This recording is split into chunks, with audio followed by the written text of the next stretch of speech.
Welcome to Seattle Hall Pass, a podcast with news and conversation about Seattle Public Schools. I'm Christie Robertson, and today we're talking to Ron Davis, a city council candidate in City Council District 4. And I'm Jane Tengstamel. We want to make clear that we're not making endorsements on our podcast and that we would love to talk to other city council candidates or current city council members, or really anybody with ideas for how the city of Seattle and the Seattle School District can work together to do better by our kids.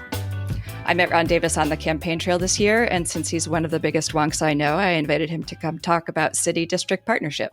Ron, welcome. Woohoo! Thank you so much for having me. We wanted to start with a broad question.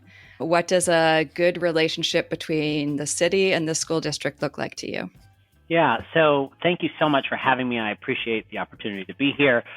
The relationship between the city and the school district is a funny one because obviously they've got these sort of formally separate spheres, but the truth is we're working with the same people and we're trying to produce the same set of outcomes, which is a thriving community full of people who are growing, safe, and ultimately reaching their full potential in life. And so that does not happen only inside the walls of the school or only outside the walls of the school. And so I think of this as the kind of situation where we need partnership, where we need to understand the way I think about this as a potential city council member is, hey, how is the city failing to support families in a way that is undermining the educational enterprise, and what can we do about it? And I think, and vice versa, for the school district, my hope is to see this as an opportunity to say, hey, we are an amazing nexus that with massive amounts of Seattle residents and their families, and so we get to spot challenges people are having. How can we pull in city resources to make sure our families are thriving? So I think of it as a partnership to make sure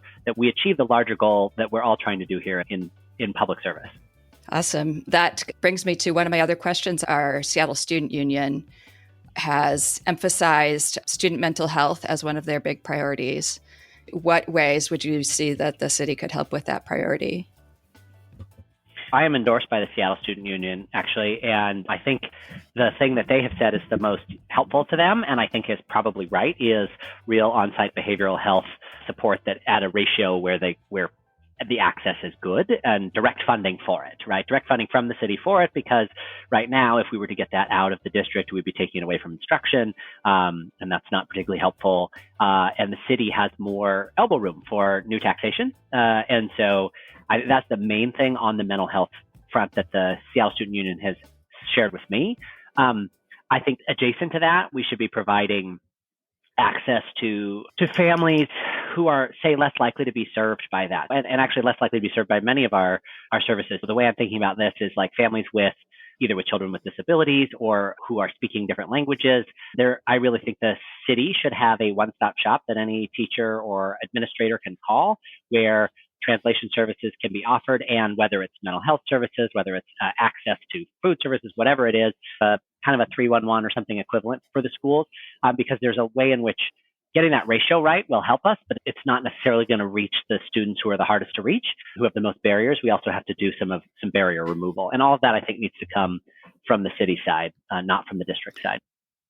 I've worked with a lot of parent groups where finding and funding language translation and interpretation has been a big hurdle. Yeah. So can I give you a practical example of where I've seen this done? Yeah. This wasn't in a school district, but my wife is a physician, I mentioned earlier. And when she did her training, she trained at Boston Medical Center in South Boston. And I can't remember off the top of my head, it was like they had a phone that they could pick up, and they had 76 languages that they could get instant translation for.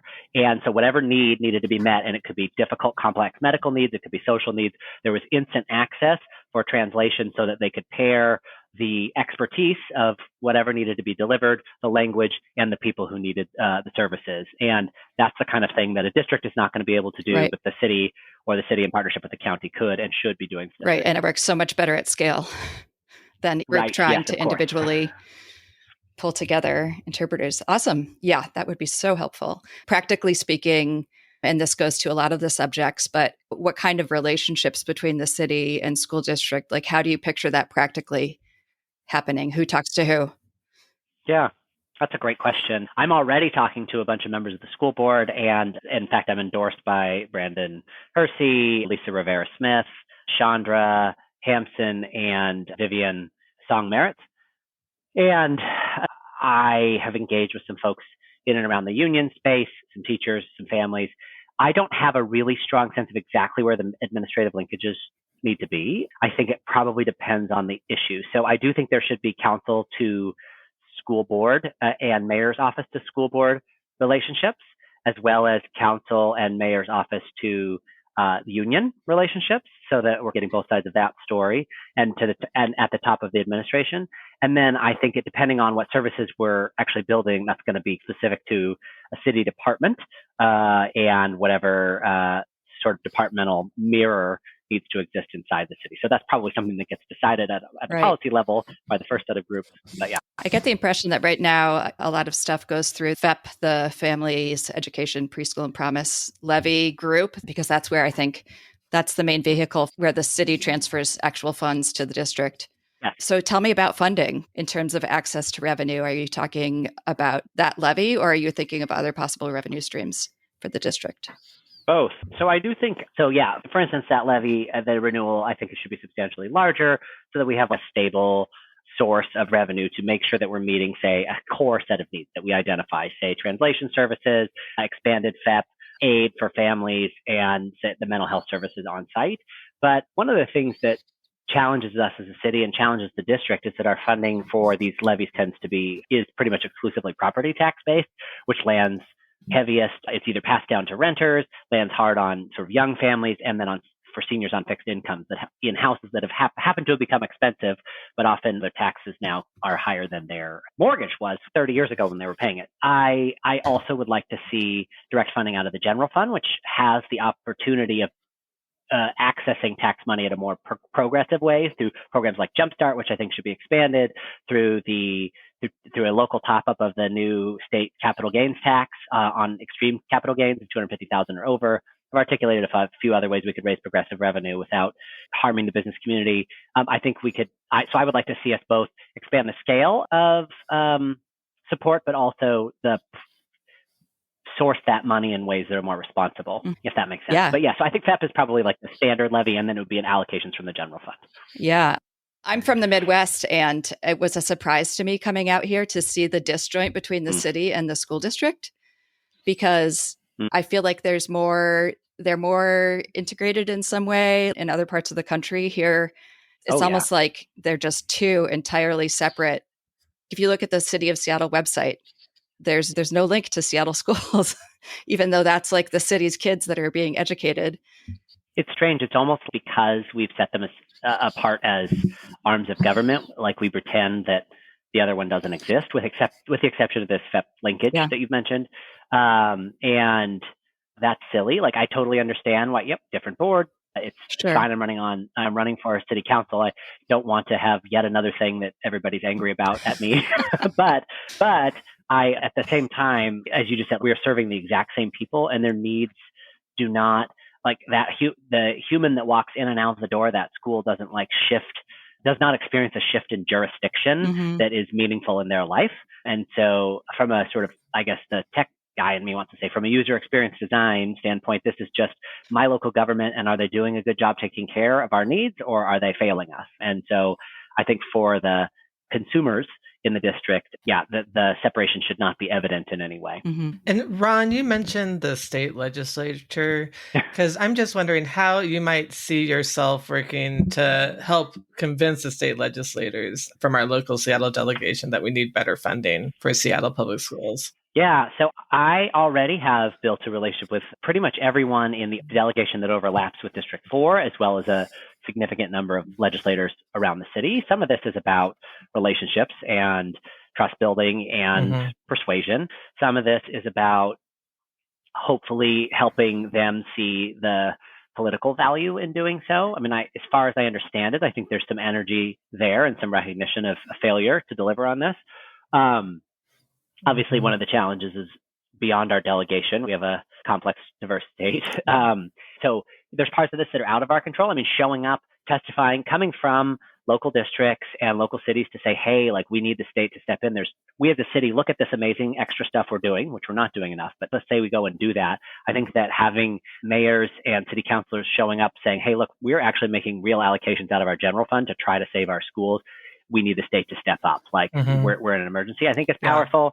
Another thing I can do here to improve funding that I've heard from multiple school board members is make this an easier place to build family housing that people want to raise their children in. So family housing with trees and parks at great schools, right? And there is a lot of wonkiness into how to accomplish that while maintaining your tree canopy. But I'll just say, like, I'm the only person in this race endorsed by sort of the entire urbanist camp and most of the tree protecting sort of folks, because I do have that plan. And if we do that, we know that given that we are property tax dependent, that will provide us a lot more students and a lot more dollar allocation into the district and make this a more family-friendly city. So I think, here we can do a bit of direct funding. We can do some relationship building with our delegation. We can do some shaming in Olympia, and then we can make this as family attractive as possible to attract more students and therefore the funding that comes per student.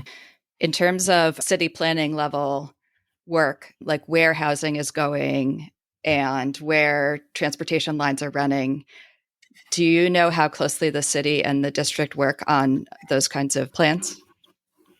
I don't have a great sense of what it looks like at the administrative level. I think in the comprehensive planning process, this is attended to. And I think on the transportation side, it's a little more attended to, is the sense I have.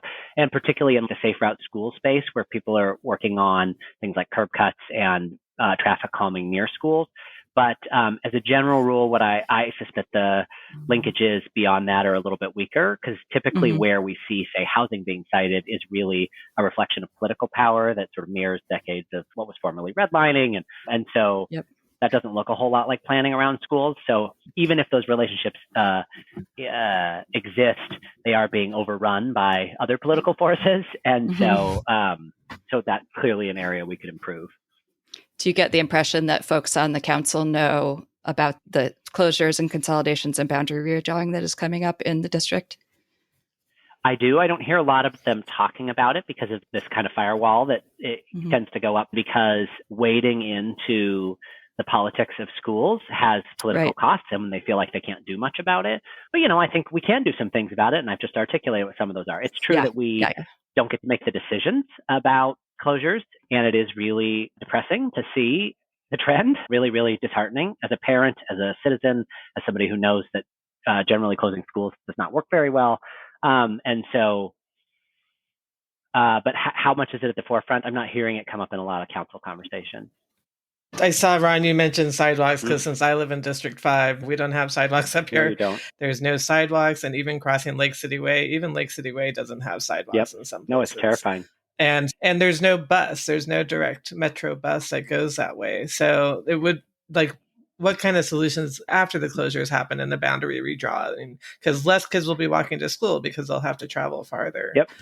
What kinds of things can the city do to help? Well, so we have totally dropped the ball on non-car getting around the city, right? So often I say when I'm campaigning, I want to make it as easy, safe, reliable, convenient, and comfortable to get around the city without a car as it is with. And it's a fairly radical proposition, if you think about it, to actually take away the time, safety, convenience, reliability tax that is currently levied on every person that doesn't get in a car would mean significant reallocation of right-of-way. It would mean significant investments in our bus frequency capacity and also building up our operators, because we have a shortage there, and I am endorsed by the bus union, although more for public safety on the buses reasons. It would mean building our neighborhoods with a disability lens so that people of all ages and all backgrounds can get around on foot or on a bike or on other forms of wheels, and do so in a way that they know is reliably safe. So there's a lot to that, but I would say it happens to be the same things that we need to do to make this a city that is more carbon efficient, more livable, has cleaner air. They're the same policies, which is that I need to know that I can get on a form of transportation that will get me from where I am to where I want to go and back reliably, safely, comfortably, and quickly.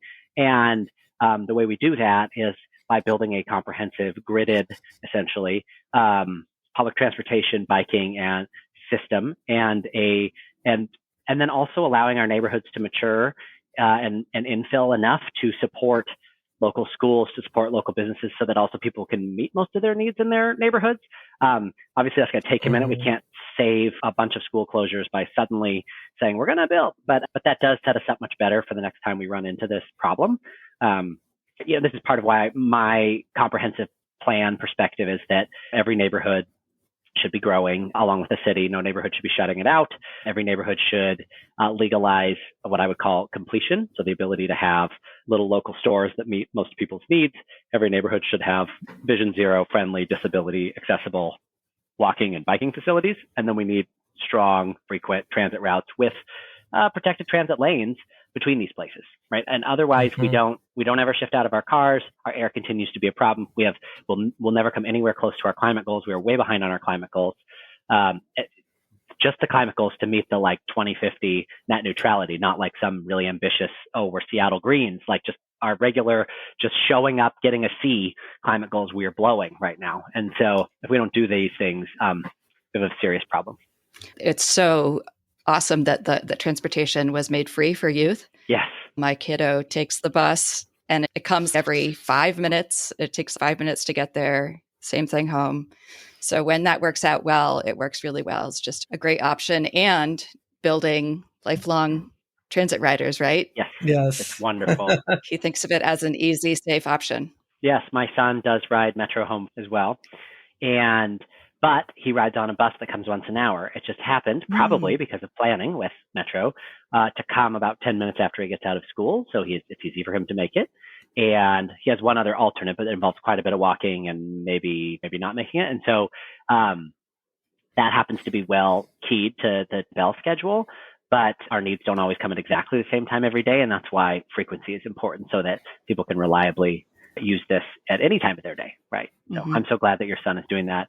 And we do have public safety challenges on our buses. That particular route isn't too challenging, but one of the things that we need to do is make sure that all our public spaces are safe, and buses are one of those places. And it's interesting because with most of the unions I met with, and I've been endorsed by almost every union that's weighed in and that labor council, but with most of the unions I met with, their concerns were what you think of as specific, like workplace, like pay and bargaining power and things like that. But the Metro bus riders were like, actually, ours is workplace safety.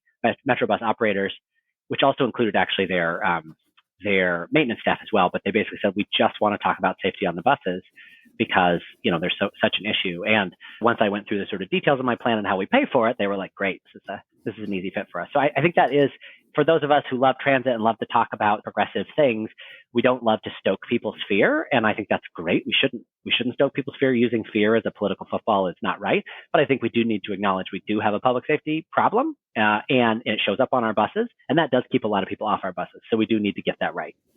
Mm-hmm. And what are your thoughts about safety within schools in terms of gun safety and such?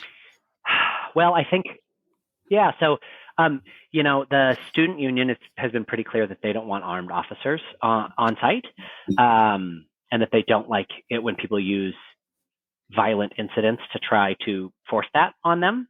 And my instinct is that they're probably right about that. And so I think the things that we do to reduce violence citywide are probably the things that are most likely to reduce violence in schools, plus a couple other things. So there's this sort of classic citywide stuff, which is, so I am endorsed by, let's say, Dom Davis at Community Passageways, which is one of the best gun violence prevention programs in the state.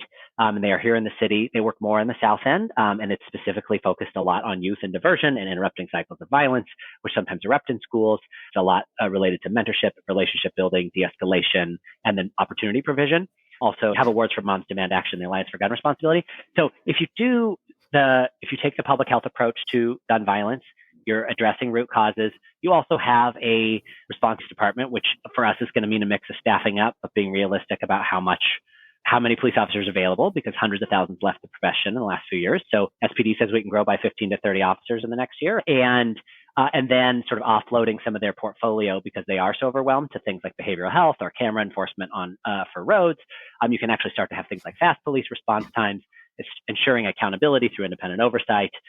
These are the kinds of things that will, along with investing in root causes and addressing our drug crisis, which is just a whole other area of public safety, will get us a lot more sort of general safety, and that stuff spills over into schools. School specific, I think a few things, the mental health ratio got really in the news after the shooting at Ingram, and I think that was right. I think that was very right.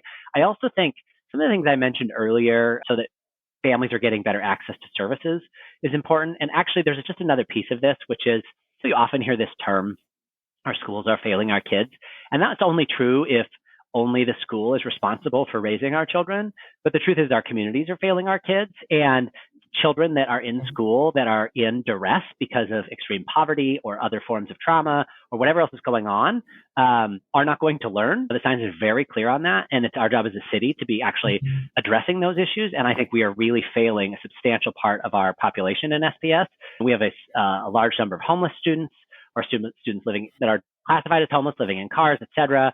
We have students in poverty and some in extreme poverty. These are unacceptable circumstances, and they're likely, we know that poverty, concentrations of poverty, trauma, these are the things that foment violence in the future. And so if we're not doing that, along with the sort of standard fare that makes the city safe, we're creating opportunities for violence in the schools. It's the cycle of exclusionary discipline and other kinds of punitive discipline that often, when they're done to kids at a young age, cause trauma and lead to a whole cycle. School to prison pipeline, right? Yep. I think the real problem here in the end comes down to taxes. So I actually want to say a little bit about that. We talk about a lot is there's a $220 million budget deficit for the city, the general fund next year. And some of this is due to slowdown in the real estate excise tax because we're not selling as many houses because interest rates are higher. Some of it's just due to running a city government is expensive. But there's a set of folks whose answer is cut, cut, cut. And they talk about inflation and maybe budgets have gone up faster than inflation. But the way I look at this, economists say the way to tell if government spending's out of control is to look at spending as a percentage of GDP, and state and local taxes as a percentage of GDP in Seattle are down over 10 years. And we have a homelessness crisis, a climate crisis, a fentanyl crisis. Like, what in the world are we talking about cutting $200 million from our general fund for? And we can talk all day about providing these amazing services. I can talk about funding policing and funding behavioral health, but rubber meets the road. All of this has to happen through money. And yes, we can squeeze a buck better sometimes. We can hold bad programs accountable, but reallocating money from bad programs to good programs doesn't fix a deficit. That just reallocates from one program to another. In the end, none of this works if we don't pay for it. If we don't come together as a community and say, hey, these things are a priority. And by the way, our richest are barely taxed. Our poor are quite heavily taxed. We could do this in a little more bit of a balanced way and easily address these gaps, because we're not going to have public safety. We're not going to have behavioral health. We're not going to have successful families and their children in schools if we don't pay for it. That's magical thinking. But part of this is also due to the fact that there's just so much money in our races, right? And in the end, if we don't come together as a community and shut out the noise they're creating, in every one of the races around the city, people who want to fund these programs are being attacked as secretly wanting to defund the police or not caring about drugs, or all kinds of crazy stuff, conspiratorial stuff. And if we can't push that messaging back and come together as a community and say, no, we're going to take care of our kids, we're going to take care of our families, we're going to make sure people aren't homeless, we're going to actually treat people for their drug addictions. We talk about that all the time. Should we force people into treatment? There is no treatment capacity. There's no jail capacity. We got to pay for stuff. And so I think in the end, it's not the core narrative of the races we're in, but in the end, that's what it comes down to, is what are we willing to pay for? Yeah, I feel like the tide is turning a bit in terms of appetite for progressive taxes than where it's been in the past. So hopefully that'll keep going in that direction. I'm really hopeful. I meet so many people who are scared that it will cause our business community to flee. And I often have to remind people, like, if we go from the 50th most lopsidedly favorable for businesses taxes state in the country and we go to the 48th, they're probably not all going to flee. And something a little more rigorous is there are, I think, 300 peer-reviewed empirical studies of the effect of local variances in tax policy. Like when you compare, okay, we have a change in Seattle, so let's look at how that affects employment in Seattle versus Bellevue. Tax experiments like this all over the country. And these are out of the top academic departments in the country, University of Chicago, MIT, Harvard, and the Federal Reserve. And they show very clearly that these kinds of tax variances we're talking about have no effect on GDP growth, employment, job migration, people migration, or startup creation. The only discernible economic effect from them is an effect on inequality. So it just seems like, we're at near peak inequality for 100 years. We're not going to kill the golden goose by saying, hey, our taxes aren't even going to be flat. They're just going to be a little bit closer to progressive, to flat. And we could actually house people, and we could actually make the investments we need to be a green city, and we could actually take care of families and our schools. Can I say a couple other things where I think we could work between the city and so some things just in talking to various people at the district and on the board. One is, we were talking about direct aid to families earlier, just getting that 0 to 5 childcare and preschool spectrum taken care of. We know that really starting with prenatal care, that is where some of the most return on investment per dollar is in terms of social services. There's great data about that. And let's just face it, like, we're in a city with a childcare crisis, and that's those of us who are like wealthy tech people are having a crisis with it. And if you're not a wealthy tech person, it's a much more serious crisis. Right. Addressing that both for workforce reasons, for child development reasons, all of the pieces. Another thing is, I mentioned earlier the safe routes to schools and accessibility generally, but the schools, as I understand it, are responsible for creating accessible facilities from the doors in, or maybe the curb in, but everything up to that, it doesn't matter if the inside of your school is accessible. I also have spoken to disability advocates who are like, yes, technically there is a way if you're disabled to get into Roosevelt High School, but you have to go all the way around to the back and basically practically go in a loading dock. So also making sure that there's some dignity in the way that we do this is also really important. And then another thing is sort of related to this, the schools have a different building code than the rest of the city. We did a lot to update that building code. And the city didn't do so much with the schools. And I know the schools can apply for variances, but I believe, as I understand it, these provide the opportunities for communities that maybe don't want to see the school grow or whatever to file lawsuits, and it gums up the process. All of this is just us creating an extra administrative process that costs us money and doesn't produce any better results. Right. Costs both parties money. Yeah, which is why sometimes people are open to maybe our taxes are too high. We need to not be stupid. And so we do need to fix that. That's ridiculous. So some of these onerous rules, even parking requirements that are still in place inside urban villages that we've removed in the rest, we need to modernize that code. Yeah, I only just learned that there's like a handful of variances that school buildings need to ask for every single time they do a building, and it slows down the process and makes it more expensive. I do want to go back to, this was one of the questions I had slated. I don't know if you participated in the well-resourced schools conversations that the district held. I don't know this term. No. Okay. So this is the term that they're using to frame the closures and consolidations, essentially. Sounds like very good marketing. It's good marketing. And I mean, the way they framed it was they had regional meetings, and it was the first time they'd done comprehensive community engagement in quite a while. They met in all the different corners of the city and had advertised them really well and had translators and everything. Interpreters. My interpreters always correct me on using the right term. Yeah, I probably said that wrong too early. And they took everybody's input on Post-its and have been working on consolidating a report out of it. And this is what they say is going to be their guiding framework for their decisions that they're about to make. The idea being, we can't afford to well-resource all the schools that we have.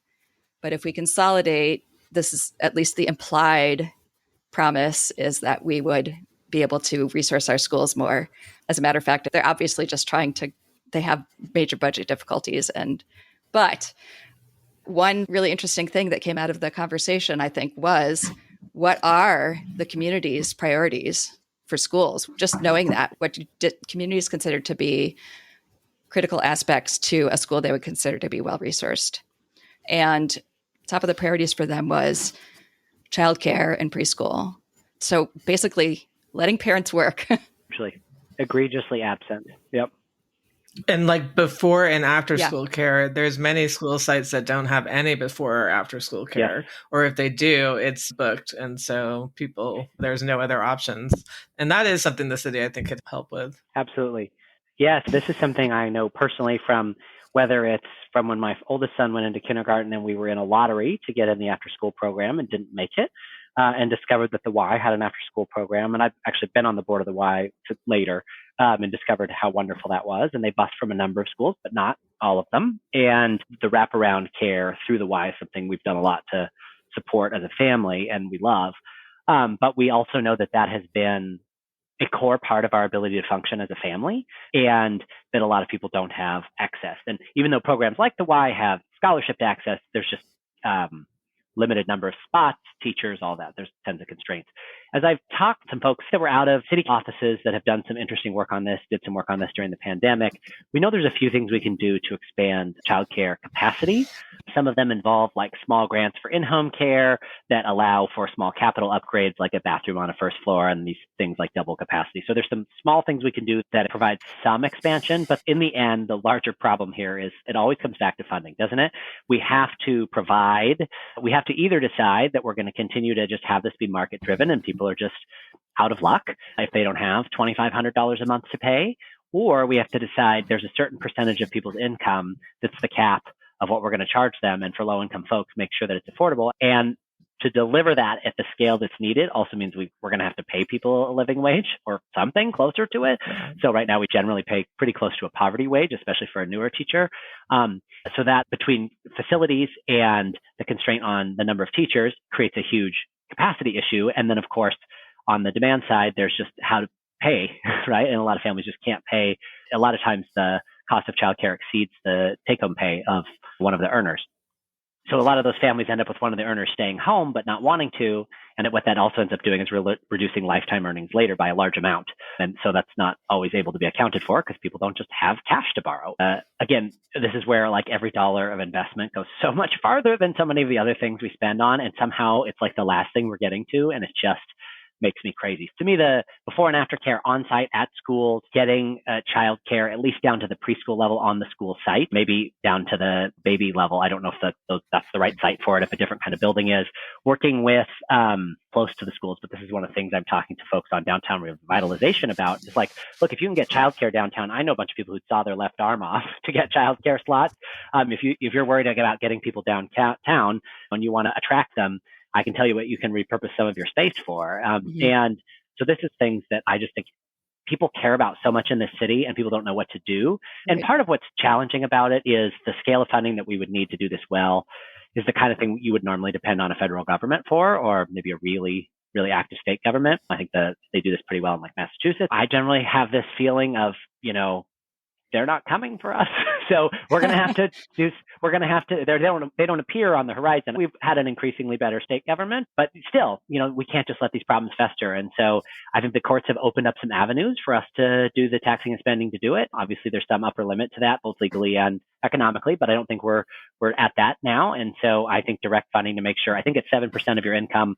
People don't pay more than 7% of their income on childcare is what's considered affordable, at least providing that for folks at 50% of area median income and below, or something to that effect. And embedding that in the schools is a fabulous idea. And then after school care is one of those classic. It's like school goes till 3-ish.